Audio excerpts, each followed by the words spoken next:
18 साल 9/11 हमले को अमेरिका पर सबसे बड़ा दहशतगर्दाना हमला, और अमेरिका इसे बताता है कि दुनिया पर भी ये दुनिया का सबसे बड़ा दहशतगर्दाना हमला है।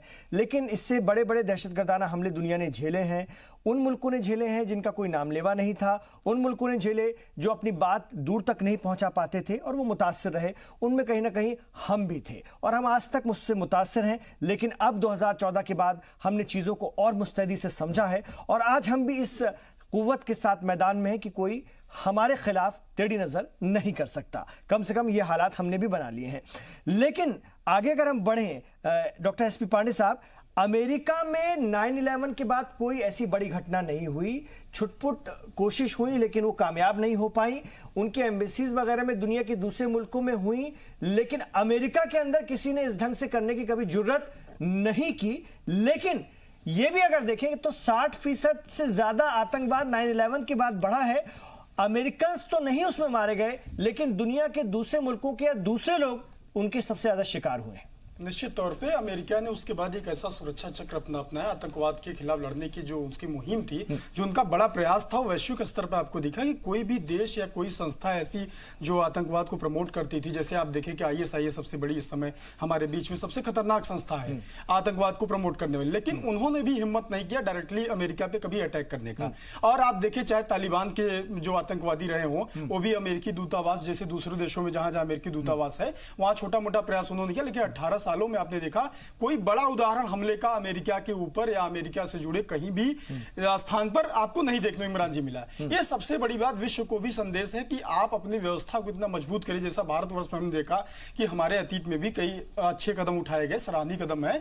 जैसा कि हम लोग लेकर हमारे यहाँ छोटी मोटी घटनाएं होती रहती है हमेशा, कई हमारे जवान जाते रहते हैं, मरते रहते हैं, श्रद्धांजलि हम लोग देते हैं उनके प्रति, हम लोगों का सदैव बहुत दुखी रहते हैं हम लोग। लेकिन कहीं ना कहीं अमेरिका के सिस्टम से पूरे देश को, न सिर्फ भारत बल्कि समूचे विश्व को सीख लेने की जरूरत है कि आप आतंकवाद आज जो एक कैंसर से भी बड़ा हमारे यहां समस्या बन चुका है, एक राष्ट्रीय नहीं बल्कि अंतर्राष्ट्रीय स्तर पर आतंकवाद जहर है, जिसका एक बड़ी आबादी, केवल किसी देश की बात नहीं है, सभी देश उससे प्रभावित हैं। तो हर देश जब तक आतंकवाद, जब यही अमेरिका था जिसने लादेन को पैदा किया, अलकायदा को प्रमोट किया और एक समय में तेल से लेकर वैश्विक व्यापार में अपना दबदबा रखने के लिए तमाम ऐसी संस्थाओं को प्रमोट किया और फंडिंग किया। यही अमेरिका ने जो आतंकवाद को फंडिंग भी बड़े स्तर किया, आप सब इससे वाकिफ हैं। लेकिन वही अमेरिका जब खुद पर आंच आती है तो एक ऐसा सुरक्षा कवच बनाता है जो 18 साल के बाद आपको देखने को मिल रहा है कि 2001 के बाद आज 2019 हो गया, लेकिन एक भी बड़ा हमला अमेरिका पे नहीं देखने को मिला। ठीक है, मैं आ रहा हूं आपके पास शिवम त्यागी। इसको हम ऐसे भी समझ सकते हैं कि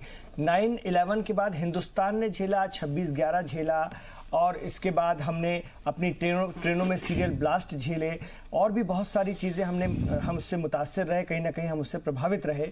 लेकिन जब हमारे यहाँ ये पुलवामा होता है तो फिर अमेरिका की ही तरह बालाकोट में उसका सख्त जवाब दिया जाता है।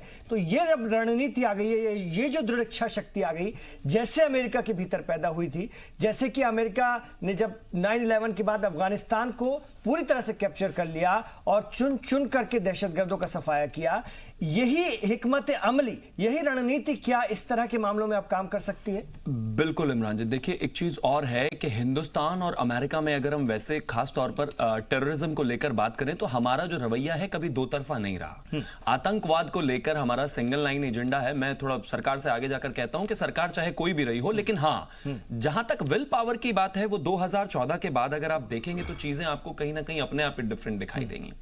जिस तरह से चीजें रही और जब पुलवामा हुआ, पुलवामा के बाद इतने सजेशंस और तमाम चीजों पर बात हुई और उससे पहले मुंबई में ब्लास्ट हुए थे और उनको लेकर कहा गया था कि उस समय भी फौज चाहती थी और कहीं ना कहीं कोर कमेटी में ये बात थी कि हमें जवाब देना चाहिए। वो एक अलग बात है कि आपने हाफिज सईद को एक अंतर्राष्ट्रीय आतंकवादी घोषित करा दिया उसके 8 दिन बाद ही, लेकिन जिस व्यापक स्तर पर आपको जवाब देना चाहिए था वो हम कभी नहीं कर पाए। उसके बाद अगर हम बात करें 2014 से बाद की चेंज, आपका मेंटल फ्रेम चेंज है। सरकार जिस तरह से इस देश में 30 सालों बाद कोई एक ऐसी सरकार आई है जो पूर्ण बहुमत की सरकार है, और आज जब इस देश के प्रधानमंत्री कहते हैं कि मुझे जो भी सम्मान मिलता है वो मुझे नहीं 130 करोड़ लोगों को मिलता है, तो समझने की जरूरत है जिस तरह की पॉलिटिकल विल आज है, इस देश की सरकारों को हमेशा से आतंकवाद के खिलाफ यही रवैया शायद रखना था। हमने बहुत कोशिश की यूनाइटेड नेशंस में हमें सुना जाए, हमने बहुत कोशिश की कि यूनाइटेड स्टेट्स में हमें सुना जाए, लेकिन बावजूद उसके हम कहीं ना कहीं जिस तरह से एक रिटेलिएशन वाली बात मैं कहूं या जवाबी कार्रवाई की वो बात कही, उसमें हम थोड़ा कमजोर रहे। लेकिन 2014 के बाद सरकार ने अपना एजेंडा बिल्कुल क्लियर किया। ऐसा भी नहीं है कि हमने दूसरे मुल्कों को या देशों को या अपने पड़ोसी देश को मौका नहीं दिया, मौका दिया, लेकिन बावजूद उसके उनके जिस तरह की हरकतें रही उसको देखते हुए ये डिसाइड हुआ कि अब जो भी घटना होगी, क्योंकि हमने एक सॉफ्ट नीति तो हमेशा से अपना के रखी। आप हिंदुस्तान को हमेशा एक सॉफ्ट टारगेट माना गया, लेकिन आज जिस तरह से हर बार जवाब दिया जा रहा है तो ये बात बिल्कुल साफ है। आप खुद ही देख लीजिए 2014 के बाद से इस देश में आतंकवाद का हाल, और 2014 से पहले एक पब्लिक प्लेस में जाते हुए भी एक आम इंसान डरता था, लेकिन आज चीजें बदली हैं क्योंकि कहीं ना कहीं सरकार के विल पर इस देश के आम नागरिक को भरोसा है। लार्जर पिक्चर में अगर हम देखें जिस तरह से अमेरिका का एक रवैया रहा है आतंकवाद को लेकर, वही उसी तरह का आतंकवाद को लेकर रवैया आज अगर दुनिया में किसी का है तो वो चाइना का है। आप देखिए वो उसके अपने व्यापारिक समझौतों की वजह से शायद हो सकता है कि वो पाकिस्तान को लेकर सॉफ्ट हो, चाहे वो किसी भी वजह से हो, लेकिन कहीं ना कहीं डायरेक्टली इनडायरेक्टली वो शेल्टर देते हुए आए हैं आतंकवाद को। जबकि वो एक अलग बात है कि अपने ही शहर शिनजियांग में वो वहाबी मुस्लिम्स को उस तरह से पकड़ रहे हैं जिनका कोई कन्विक्शन ही नहीं है। वो कहते हैं कि हम प्री डिटरमिन करके पकड़ लेते हैं कि आने वाले समय में अगर ये कुछ ऐसा गलत काम करें हम इससे पहले ही उनको जेल डाल रहे हैं, और बहुत बड़ी बड़ी इंटरनेशनल रिपोर्टिंग्स उन पे हुई हैं। लेकिन अगर आप इसी तरह से आतंकवाद को शेल्टर करते रहेंगे, अजहर मसूद जैसे लोगों के लिए अगर आप वीटो पावर यूनाइटेड नेशंस में यूज करते रहेंगे, तो आने वाले समय में वो दिन दूर नहीं है कि अमेरिका को जिस तरह से एक दिक्कत हुई, यही परेशानी आने वाले समय में चाइना को होगी। और ये एक बड़ा अलार्मिंग सिचुएशन रहेगा, क्योंकि आतंकवाद एक ऐसी चीज है जिसको हम हमेशा कहते आए हैं कि इस पे कोई दो नीति नहीं हो सकती। पूरे विश्व को एक साथ बैठकर एक टेबल पे आकर इसका जितना भी विरोध हो सकता है उतना करना पड़ेगा। जब ये विश्व उस स्तर पर सोचना शुरू करेगा तो मुझे लगता है कि चीजें ज्यादा बेहतर होंगी। हिंदुस्तान के लिए हमने ये सोचना शुरू कर दिया है। ये सरकार अब कहीं भी डिफेंसिव मोड में या सॉफ्ट पावर में नहीं। रमेश ठाकुर जी, लेकिन ये भी सच्चाई है कि अमेरिका ने आतंकवाद का जो विरोध था, जो उसकी कहीं ना कहीं उसकी मजम्मत थी या कहीं ना कहीं उस आलमी प्लेटफॉर्म पर उसको लेकर के बात करनी थी, उसने भी अपने फायदे के हिसाब से अपना फायदा देखते हुए किया। किसी जगह पर किसी मुतासिर को वो दहशतगर्द मुतासिर नहीं मानते हैं आज भी, और किसी जगह पर वो अपने हिसाब से मानते हैं।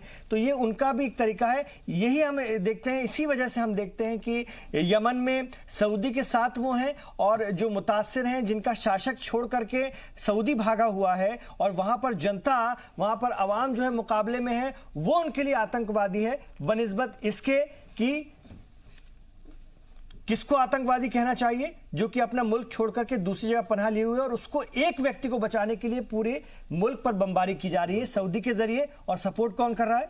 अमेरिका। तो इस तरह के हालात हैं। सीरिया में भी वही कोशिश है, वो अपने उनको बागी बताते हैं और वो उनको दहशतगर्द, वो उनको बागी। तो कैसे इसको हम समझें? देखिए, अमेरिका का शुरू से राजनीति करने का कोई उनका उद्देश्य नहीं रहता, वो बिजनेस करता है। बिल्कुल। किस कंट्री के साथ में बिजनेस करेगा, किस कंट्री के साथ में वो बात करके फायदा हो सकता है, वो करता है। 9/11 से पहले अगर थोड़ा पर्दे के पीछे अगर हम जाएं तो अमेरिका सबसे ज्यादा हथियार बेचने और सप्लायर करने वाला कंट्री माना जाता था। 9/11 के बाद उनको ये लगा कि हम ऐसे कंट्रियों को ये चीजें सप्लाई ना करें असला जो हमारे लिए ही मुसीबत बने। उन्होंने बदलाव करा। लेकिन इस घटना के बाद कुछ बड़ी कंट्रियों ने, जो मजबूत कंट्रियां जैसे भारत हमारी है, उन्होंने आतंकवाद से लड़ने के तरीकों को इजाद करा, नए तरीके से इजाद करा। उदाहरण हमारे सामने है, जैसे हमारा पुलवामा हमारे यहाँ अटैक होता है, हमने 15-16 दिन के अंदर ही हमने बालाकोट करा, उसका हमने जवाब दे दिया, उसका असर देखने को मिला। लेकिन हालांकि वो अलग बात है जब 9/11 के बाद में उनको उस आतंकवादी को मारने के लिए जो उनका मुख्य षड्यंत्र करता था वो 10 साल लग गए। लेकिन FBI ने जो उस समय एक जांच पहलू उन्होंने दिखाया, वो सबको सीखने की जरूरत है। चाहे हमारे NIA हो और भी जांच एजेंसियां, उन्होंने 16 दिन के अंदर उनको आइडेंटिफाई कर दिया जो उनके यहाँ दहशतगर्द और जो पूरी प्लानिंग उन्हें रची थी। लेकिन सबसे बड़ी बात यह है, हमारी हुकूमत ने, मुझे लग रहा और किसी कंट्री की अगर बात ना करें, 9/11 के बाद में हमारी कंट्री ने सबसे ज्यादा सीख ली। वो अलग बात है कि उस समय हुकूमत किसकी थी, उन्होंने ज्यादा सतर्कता नहीं दिखाई। हमारे यहाँ मुंबई अटैक होता है, वो जांच आज भी चल रही है, वो सारी चीजें होती रही। लेकिन अब इस समय की जो मौजूदा हुकूमत है, मुझे लग रहा 2014 के बाद में आतंकवाद से लड़ने का जो तरीका है, वो उस तरीकों में अलग तरीके से कुछ चीजें इजाद करी गई हैं, उसका असर हमें देखने को मिल रहा है। कुछ मुस्लिम कंट्रियां ले लें, चाहे हमारी पड़ोस की कंट्रियां ले लो, तो आज वो भारत से सीख लेती हैं, ना कि अमेरिका से, क्योंकि अमेरिका की एक चाल पूरी दुनिया समझ चुकी है कि ये जो कंट्री है ये सिर्फ फायदे के लिए लोगों के साथ में आती है। क्योंकि अब जिस तरीके से अफगानिस्तान में हो रहा है, अफगानिस्तान में हम लोगों ने 18 साल से वहां की जनता के लिए वहां के स्कूल खोलना या वहां की पार्लियामेंट को नए तरीके से बनाना, नदियां साफ करना, स्कूल खोलना, वो सारी भारत की हुकूमत कर रही है वहां पे। ये अमेरिका को भी खल रहा है, लेकिन अमेरिका सो नहीं कर रहा है। अब हुआ क्या, वहां तालिबान जिस तरीके से शांत हुआ था, वो शांत हुआ था सिर्फ भारत की वजह से। अब अमेरिका पीछे से उनको पुश कर रहा है। लगातार जो हमले हो रहे हैं उसमें चाहे अमेरिका को पीछे से हाथ कह लो, या फिर पाकिस्तान को कह लो, या चाइना को कह लो। अब इस समय जब 2-3 महीने के बाद में वहां चुनाव होने हैं अमेरिका के अंदर, अब फिर खलबली मची हुई है कि हम कुछ कंट्रियां ऐसे हैं, विशेष तौर पे भारत की आबादी वहां सबसे ज्यादा रहती है, तो लब्बो-लुबाब कहने का मतलब यही है, बड़ा हमला उनके यहाँ हुआ, उन्होंने सीख ली। आगे इस तरह की कोई हमला ना हो तो पूरी तरीके से उन्होंने एक सुरक्षा चक्र को बढ़ा दिया है। एक उदाहरण देना चाहूंगा मैं आपको।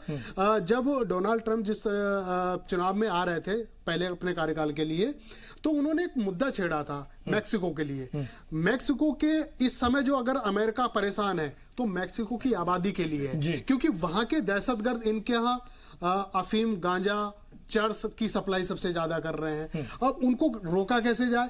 होता क्या है, दूसरे अगर कंट्री के कोई लोग आते हैं तो वाइफ लेन से आएंगे, हवाई जहाज से आएंगे, तो उनको रोकना थोड़ा सा आसान होता। लेकिन जब सीमाओं से जो देश लगे होते हैं उनको रोकना थोड़ा सा बड़ा मुश्किल होता। जिस तरीके से पाकिस्तान से परेशान है, आपके बांग्लादेश से परेशान है, इस तरीके से अमेरिका जो है वो मैक्सिको के लोगों से परेशान है। अब उन्होंने क्या करा है, 3200 किलोमीटर दूर पे एक दीवार खींचना शुरू कर दी है कि हम कम से कम ये जो ये नासूर जो बनी हुई है एक डिजीज, इसका कम से कम डायग्नोस तो हम कर सके। लेकिन ये सारी कुछ चीज को देख के हमें भी सीख लेना चाहिए, दूसरी कंट्रियों को भी सीख लेना चाहिए कि अमेरिका अपने यहाँ पनपे आतंकवाद को किस तरीके से खत्म कर रहा है और किस तरीके से वो अपनी लड़ाई को आगे बढ़ा रहा है। और वो भी तब जब उनको सबक मिला 18 साल पहले, जब वो दुनिया के सिरमौर तब भी थे और बनने की कोशिश करते थे। शीत युद्ध के बाद, कोल्ड वॉर के बाद वो अपने आप को, उनको लगता था रशिया टूट गया है पूरी तरह से, अब वही है जो कुछ है। लेकिन उनको एक बड़ा चैलेंज मिला और इसके बाद इस आलमी दहशतगर्दी को उन्होंने पकड़ा और उनको भी समझ में आई कि है क्या। हम सब उससे पहले से मुतासिर थे। मैं शुरू से बात कर रहा हूं। मैं सर आपके पास आना चाहूंगा, संजय कुलकर्णी साहब। संजय कुलकर्णी साहब, अभी बात चली कि अमेरिका का रवैया अपने इंटरेस्ट को लेकर होता है। ट्रंप खुद कहते रहे हैं कि हमारा इंटरेस्ट रहता है, हम देखते हैं जिसके साथ हमें जैसा रवैया रखना है उस। लेकिन ये कब तक चलेगा? क्या ये इसको करते हुए ही फिर कई बार अमेरिका है चीजों को बढ़ा देता है, जो उसके लिए भी मुश्किल पैदा करता है और दूसरों के लिए भी? ऐसे है, कोई भी देश, हर एक ने, मैं ये नहीं कहूंगा, हर देश ने अपना इंटरेस्ट, नेशनल इंटरेस्ट देखना बहुत जरूरी है। अगर अमेरिका अपना नेशनल इंटरेस्ट देख रहा है तो और किस तरीके से देख रहा है वो उनकी जिम्मेवारी है। हमने अपना नेशनल इंटरेस्ट देखना है। टेररिज्म हमारे देश में है, हमने लड़ना है। किस तरीके से लड़ना है वो अपनी जिम्मेवारी है। अमेरिका ने उसके बाद होमलैंड सिक्योरिटी किया, टोटली टाइटन्ड अप। आप अमेरिका के अंदर आप ऐसे जा नहीं सकते, आपको वीजा भी चाहिए तो इतनी आसानी से मिलता नहीं है। जब बात करें थे मेक्सिको की, अब मेक्सिको और अमेरिका का वो जो इमिग्रेशन है that is more of economic reasons. अब मेक्सिको जो देश है आपके बगल में, अमेरिका के बगल में, वो इतना ये डेवलप नहीं है। ऑब्वियसली वहां से माइग्रेशन अमेरिका की ओर आता है और उससे उनको थोड़ी सी परेशानी होती है कि इतने सारे चीप लेबर, आप अमेरिका में जाके देखिएगा, जो भी आपको लेबर चाहिए, कुछ भी चाहिए, कौन काम करते हैं? मैक्सिकन, फिलिपिनोज, ये लोग आकर के काम करते हैं। क्योंकि अगर आप $18 प्रति घंटा अगर आप देंगे, इतना आसान नहीं है किसी को देने के लिए। तो ये जो है अलग है। लेकिन जहां तक आतंकवाद का सवाल आता है, अभी आप देखिएगा कि अपने देश में कम से कम आतंकवाद के ऊपर राजनीति नहीं होनी चाहिए। ये आप अमेरिका में देखेंगे कि आतंकवाद के ऊपर राजनीति नहीं होती है। जब 9/11 हुआ पूरा देश इकट्ठा था, और ये एक बहुत बड़ी बात है। हम लोग देखते हैं हिंदुस्तान के अंदर आतंकवाद के ऊपर सर यहाँ सर्जिकल स्ट्राइक होती है तो सबूत मांगा जाता है, तो कैसे नहीं राजनीति होगी? सर सवाल है ये ना बहुत कि लोग सबूत मांगते चलिए इस पर बात करते हैं, इस पर बात करते हैं जी, इस पर तफसील से आ रहा हूं। बिल्कुल बहुत बड़ी बात आपने कही सर। इस ब्रेक के बाद इसी पर हम तफसील से बात करेंगे कि इस तरह के मामलों में से निपटने के लिए विल पावर के साथ साथ सपोर्ट की भी बहुत बड़ी जरूरत होती है, आवाम के भी, और खास तौर से सियासी विल पावर की भी बहुत जरूरत होती है। सबको साथ आने की बहुत जरूरत होती है। उसमें हम कितने कामयाब हैं, ये भी एक बड़ा सवाल है। इस वक्फे के बाद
तो अमेरिका में हमले के 18 साल, ये दहशतगर्दाना हमला जिसने लोगों को हिलाकर रख दिया था। सभी अपने अपने ढंग से इसकी व्याख्या करते हैं, सभी अपने अपने ढंग से इसको परिभाषित करते हैं, और सबके अपने अपने इंटरेस्ट भी इसको लेकर के रहे हैं। लेकिन ब्रेक से पहले जो लेफ्टिनेंट जनरल संजय कुलकर्णी साहब ने बात रखी कि कहीं ना कहीं सियासी हिकमत अमली और सपोर्ट भी किसी भी मुल्क में दहशतगर्दी से निमटने में बड़ा कारगर होता है, जैसा कि अमेरिका ने भी कर दिखाया।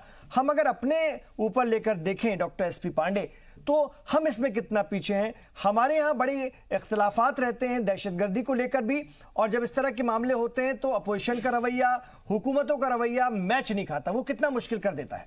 देखिए इमरान जी, आतंकवाद एक सबका 125 करोड़ आबादी के लिए सबका मुद्दा होना चाहिए, जिससे सबको लड़ना है, पूरे देशवासियों को लड़ना है। किसी एक भारतीय का, किसी एक पार्टी का, किसी एक सरकार की जिम्मेदारी नहीं है, बल्कि ये पूरे भारतवर्ष के आम नागरिक से लेके सत्ता में बैठे लोगों की जिम्मेदारी है कि आतंकवाद से वो पूर्ण समर्पण के साथ लड़े और उसे खात्मा करना, सिर्फ लड़े बल्कि उसे खत्म करने के लिए जितने भी प्रयास हो करें। क्योंकि कहीं ना कहीं हम राजनीतिक, जैसे आपने पिछले अभी कश्मीर पे आपने कई डिबेट कराई, आपने देखा कि हमारे इन नेताओं के पत्र को ले जाके यूएन में और राजनीति करना, पाकिस्तान में जो हमारा विपक्षी देश है कहीं ना कहीं हमसे लड़ता रहता है, या और भी कई ऐसे इश्यूज, हम उधर नहीं जाना चाहेंगे। हमारा ये कहना है कि आतंकवाद से लड़ने के लिए हमें अपनी प्राथमिकताएं तय करनी। जैसे 26/11 हमारे हुआ 2008 में, आपने देखा 26/11 हुआ, उसके बाद से कहीं ना कहीं हम अपने को एकदम इस फोकस किए हैं और हमने अपनी तकनीक को और हथियार को कारगर बना के अलग तरीके से लड़ाई लड़ी है। आप 14 के बाद देखिए किस तरह से हमारे प्रधानमंत्री जी ने एक अलग विजन पेश किया है कि आतंकवाद से लड़ने के लिए उनकी सबसे प्रायोरिटीज है,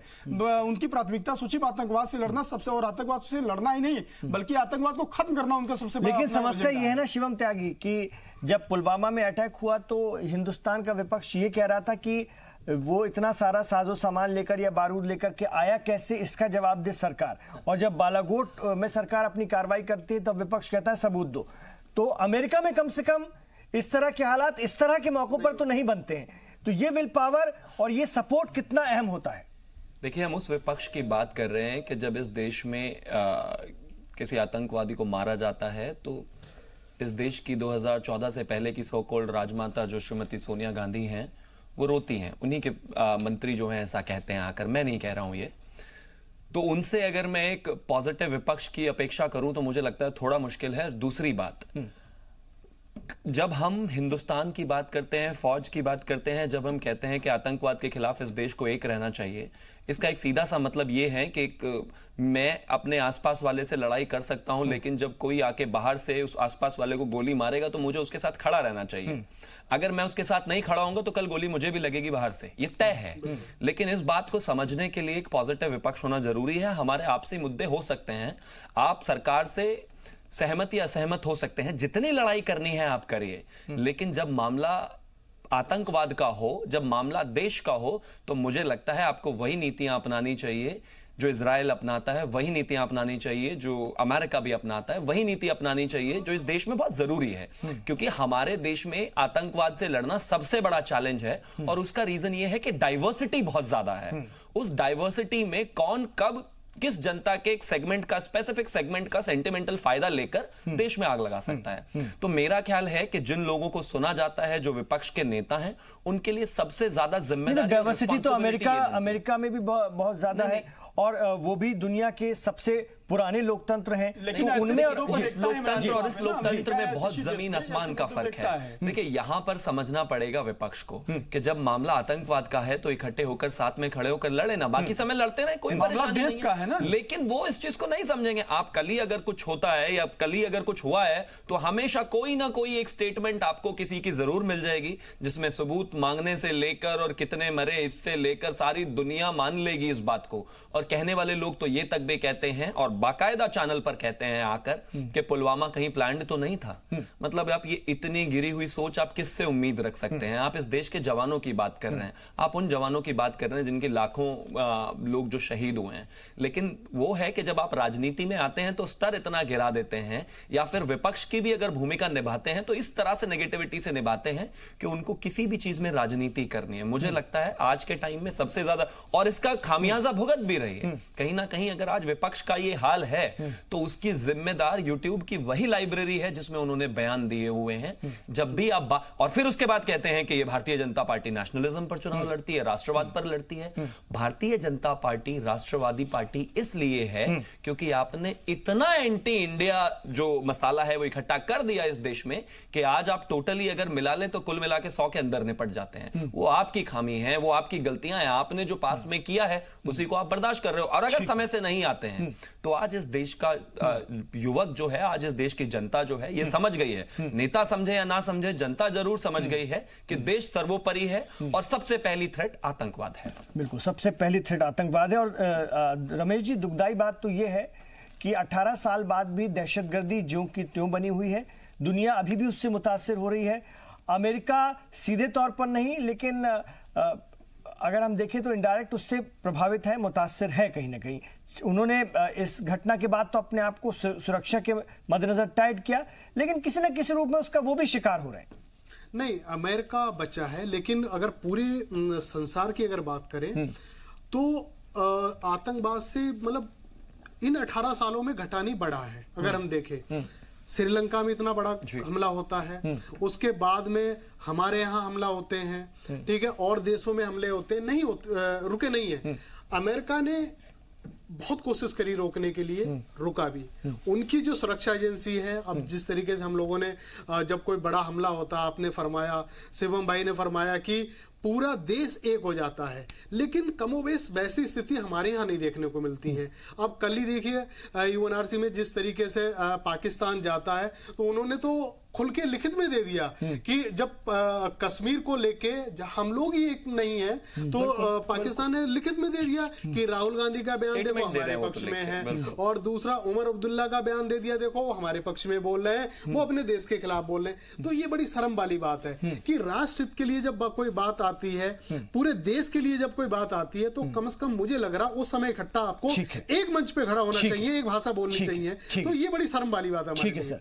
लेफ्टिनेंट जनरल संजय कुलकर्णी साहब, हम अमेरिका से सीखते हुए अपने यहाँ कश्मीर में दहशतगर्दी को रोकने के लिए किस तरह के कदम उठा सकेंगे या उठा पाएंगे, और ऐसे समय में जबकि ये मोदी दौर है? कश्मीर जो है, इस पूरे को समझना बहुत जरूरी है। हम लोग हर बार जो आतंकवाद आज कश्मीर के अंदर है, उसका केंद्र बिंदु पाकिस्तान में है। अब बार बार सब कोई कहेगा कि हर क्यों बार हम पाकिस्तान की तरफ ही क्यों बोलते हैं कि इसका वो इसलिए भी ना कि उसामा बिन लादेन भी उन्हीं के यहाँ पाए गए थे, तो ये हालात है। लेकिन सवाल ये है, अब केंद्र बिंदु पाकिस्तान में अगर हम थोड़ा सा वक्त अगर दें इमरान जी, तो मैं बताना चाहूंगा ये जो सर वक्त बहुत कम है मेरे पास। अगर वक्त कम है तो सीधी सी बात, अगर इसका आतंकवाद का केंद्र बिंदु उधर है और अगर आतंकवाद कश्मीर में पल रहा है, तो वहां पर जो है, वहां पे लोगों का कहीं ना कहीं पर उसको थोड़ा सा सपोर्ट है। लेकिन अगर सपोर्ट है तो फेंस सिटर्स भी बहुत ज्यादा हैं। अगर 70% लोग कश्मीर घाटी में फेंस सिटर्स हैं, वो बहुत अच्छी बात है। और इसका प्रमाण कैसे मिलता है? अभी आप देखिए 5 अगस्त से लेकर के आज तक कितने लोग मारे गए, कितने मरे, जितने भी मरे और मारे गए आतंकवादियों ने मारा। ये क्यों हुआ? इसका मतलब कि जो भी 2-1 हजार लोग जो थे, जो इनके साथ सॉफ्ट सेपरेटिस्ट थे, आतंकवादी थे, अलगाववादी थे, जब उनके ऊपर नजर रखी गई और उनको वो कार्रवाई करने नहीं दी गई, तो आप देखते हैं कि पूरे यूनियन टेरिटरी में शांति है। वो इसका खास मकसद क्या है? वो जो 2-3 हजार लोग हैं जिनको सपोर्ट मिल रहा है, whether it is financial, whether it is ideological और whether it is political, अगर वो आप हटा दें तो आप देखते हैं कि वहां पर कोई भी परेशानी नहीं होगी। इसलिए बहुत जरूरी है, अगर हम इनका दिल जीतेंगे, और जो इसकी कार्रवाई शुरू हुई है, जैसे आपने देखा गवर्नर ने कहा 50,000 नौकरियां हम देंगे, आप देख रहे हैं होम मिनिस्टर कह रहे हैं कि हम आतंकवाद हटाने के लिए पूरी की पूरी कोशिश करेंगे, किसी को कोई दिक्कत नहीं होगी, किसी की जमीन नहीं। ठीक है सर, बिल्कुल, हम लोग सारे लोग बिल्कुल। चलिए, बहुत सारी चीजें सीखने की जरूरत है 18 साल पहले हुए इस वारदात के बाद से, और दुनिया बदली है, दुनिया ने नए सोच को अपनाया है, अमेरिका ने भी नए ढंग से सोचना शुरू किया है। लेकिन हाँ, कुछ समस्याएं, कुछ प्रॉब्लम्स अभी भी बरकरार हैं, और शायद दुनिया को उसका हल मिलकर निकालना चाहिए, एक राह पकड़कर निकालने की कोशिश करनी चाहिए, नजरिया कम से कम एक होना चाहिए। बहुत शुक्रिया आप तमाम लोगों का इस चर्चा में शामिल होने के लिए। आप देखते रहिए जी सलाम।